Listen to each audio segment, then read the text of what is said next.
Seated paper 2 social science class 6 NCERT book का यह lesson आपका 10 है, ठीक है ना।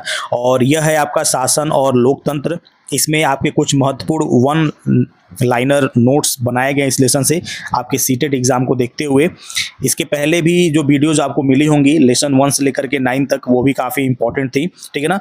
यूट्यूब पर इसके आपके प्लेलिस्ट आपको अवेलेबल करा दिया गया है, आप लोग वहाँ से जा करके एक जगह आप सारे वीडियो को देख सकते हैं, ठीक है ना। तो चलिए शुरू करते हैं, इसमें कौन कौन से आपके इम्पॉर्टेंट हैं जो कि नोट्स हैं आपके इस चैप्टर शासन और लोकतंत्र से। तो सबसे पहले यहाँ पे जो पहला पॉइंट है वह है कि लोकतंत्र का अर्थ है जनता का, जनता के लिए शासन। यानी लोकतंत्र यानी जो डेमोक्रेसी है, इसका जो अर्थ होता है यानी जनता का, जनता के द्वारा और जनता के लिए शासन। यानी यहाँ पर जनता क्या करती है, अपने लिए, ठीक है ना, अपने ऊपर शासन करने के लिए किसी एक प्रतिनिधि को क्या करती है, वोट दे करके चुनती है। भारत विश्व का सबसे बड़ा लोकतांत्रिक देश है, ठीक है ना, यह आप नोट कर लेंगे। यानी भारत जो है पूरी दुनिया में सबसे बड़ा लोकतांत्रिक देश है, सबसे बड़ा कह सकते हैं, ठीक है ना। भारत ही एक ऐसा है। लोकतंत्र में अंतिम शक्ति जनता के पास होती है, ठीक है ना। लोकतंत्र में क्या होता है, जो शक्ति होती है वो जनता के हाथ में होती है, क्योंकि जनता ही क्या करती है, वोट दे करके अपने प्रतिनिधि को चुनती है, ठीक है ना। भारत में प्रतिनिधि लोकतंत्र की व्यवस्था है और प्रतिनिधि लोकतंत्र में जनता अपने प्रतिनिधियों का चुनाव करती है। यानी प्रतिनिधि लोकतंत्र में जो जनता होती है यानी जो पब्लिक होती है वो अपने प्रतिनिधियों का चुनाव करती है अपने वोट से। प्रत्यक्ष लोकतंत्र में जनता सीधे निर्णय लेती है और भारत का शासन संविधान के अनुसार चलता है। यानी भारत में जो भी शासन व्यवस्थाएं हैं, ठीक है ना, जो भी आपकी कानून व्यवस्था है वह सब संविधान के द्वारा चलती है। और हमारे देश का जो संविधान था वह आज़ादी के बाद, यानी आज़ादी हमको मिली 47 में, लेकिन यह जो हमारा संविधान है इसको लागू किया गया था 1950 में, 1950 में लागू किया गया था 26 जनवरी के दिन। और इसको कह सकते हैं कि एक्सेप्ट किया गया था 26 नवंबर 1949 के दिन, ठीक है ना। तो यह सारी चीज़ें आपके इंपॉर्टेंट है, उसको आप नोट करते हुए चलेंगे। चलिए नेक्स्ट देखिए, इसमें कह रहा है कि भारतीय संविधान देश का सर्वोच्च कानून है। जैसा कि मैंने पहले बताया ना कि संविधान जो क्या है, यह किसी देश का सबसे बड़ा एक कानून होता है। यानी हमारे देश का जो संविधान है ना, वो हमको लगता है कि सभी देशों में सबसे बड़ा है। और संविधान क्या होता है, देश का सर्वोच्च कानून होता है, ठीक है ना। देश को कैसे चलाना है, देश के अंदर कौन सी व्यवस्था कैसे काम करेगी, वह सभी चीज़ें संविधान के अंदर ही लिखी हुई हैं। सरकार के 3 प्रमुख अंग होते हैं।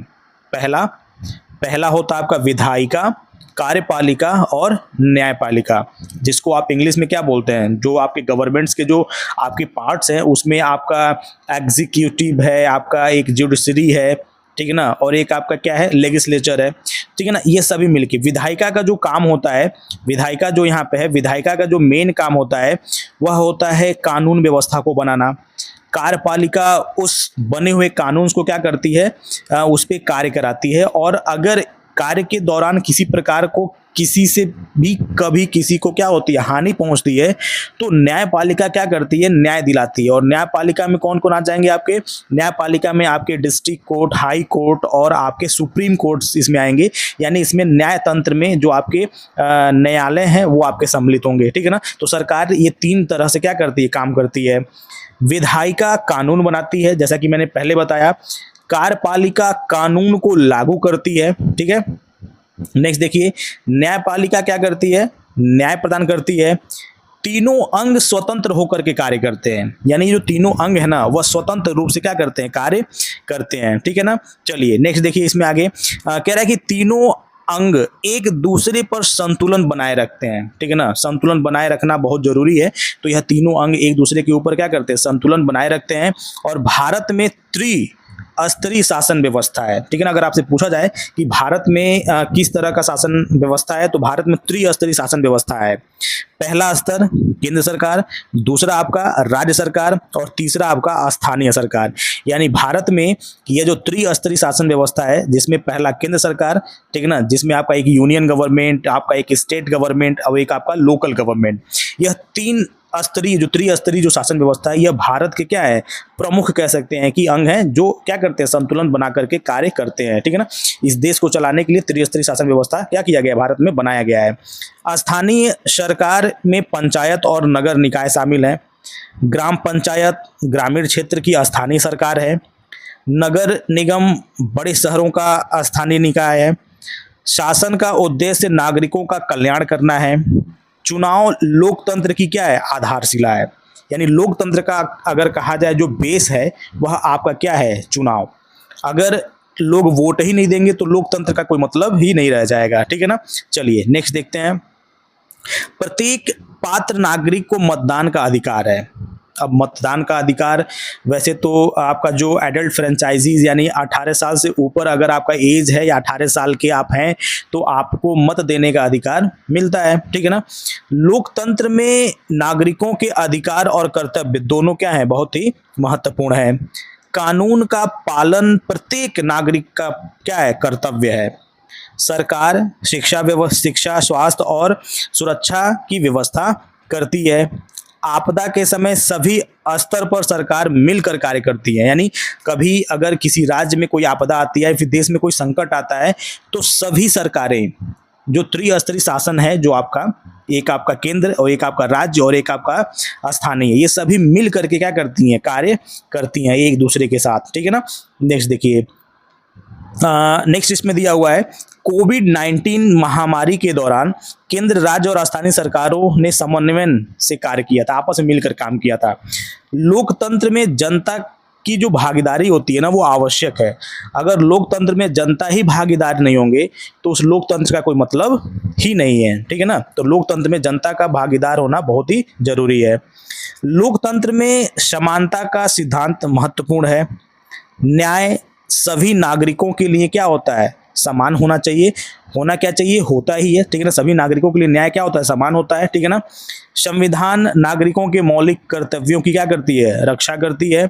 लोकतंत्र में जवाबदेही आवश्यक है। अगर लोकतंत्र में अगर जवाबदेही नहीं रहेगा तो सरकार क्या होगी, अपनी मनमानी ढंग से कार्य करेगी। ठीक है ना।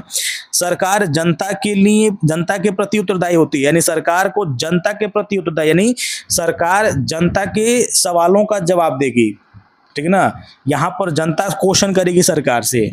ठीक है ना। क्योंकि लोकतंत्र है ये। लोकतंत्र में पब्लिक क्वेश्चन करती है गवर्नमेंट से और गवर्नमेंट को उसका आंसर देना चाहिए।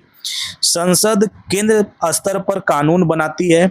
राज्य विधानमंडल राज्य के लिए कानून बनाता है। यानी राज्य विधानमंडल राज्य के लिए कानून बनाता है। और न्यायपालिका संविधान की क्या करता है, रक्षा करता है। लोकतंत्र नागरिकों की स्वतंत्रता का सम्मान करता है। शासन में पारदर्शिता और ईमानदारी आवश्यक है। ठीक है ना। किसी भी शासन व्यवस्था में अगर पारदर्शिता नहीं है और अगर ईमानदारी नहीं है तो शासन व्यवस्था अच्छे ढंग से नहीं चल सकती। ठीक है ना। देखिए आगे देखिए। सुशासन से देश का विकास होता है। अगर देश का विकास करना है तो शासन व्यवस्था अच्छी होनी चाहिए। अगर कुशासन हो जाएगा तो देश कभी भी विकास नहीं करेगा। संविधान और लोकतंत्र एक दूसरे की क्या है, पूरक है। लोकतंत्र नागरिकों की सक्रिय भागीदारी से क्या होता है, मजबूत होता है। लोकतंत्र में अगर नागरिक मतलब एकजुट होकर के अगर भाग लेना तो हमारे देश का जो लोकतंत्र है वो क्या होगा, काफ़ी ज़्यादा मजबूत बनेगा। तो इस तरह से यह आपका लेसन 10 का वन लाइनर नोट्स था। ठीक है ना। एनसीईआरटी बुक क्लास 6 का था। और इसके पहले भी बहुत सारे वीडियोज़ आपके अपलोड कर दिए गए हैं 1 से लेकर के 9 लेसन तक का। ठीक है ना। और यूट्यूब पे इसका प्लेलिस्ट है, आप वहाँ से जा करके चेकआउट कर सकते हैं और देख सकते हैं कि यहाँ पे कौन कौन से यहाँ कैसे हैं, वीडियोज़ कैसे हैं। और वीडियो अगर आपको अच्छी लगी तो अपने दोस्तों से शेयर करिए। ठीक है ना। इस चैनल पर आकर के जुड़ने के लिए और आप भी जुड़िए, लाइक करिए। ठीक है ना। ठीक है। मिलते हैं नेक्स्ट वीडियो में। धन्यवाद।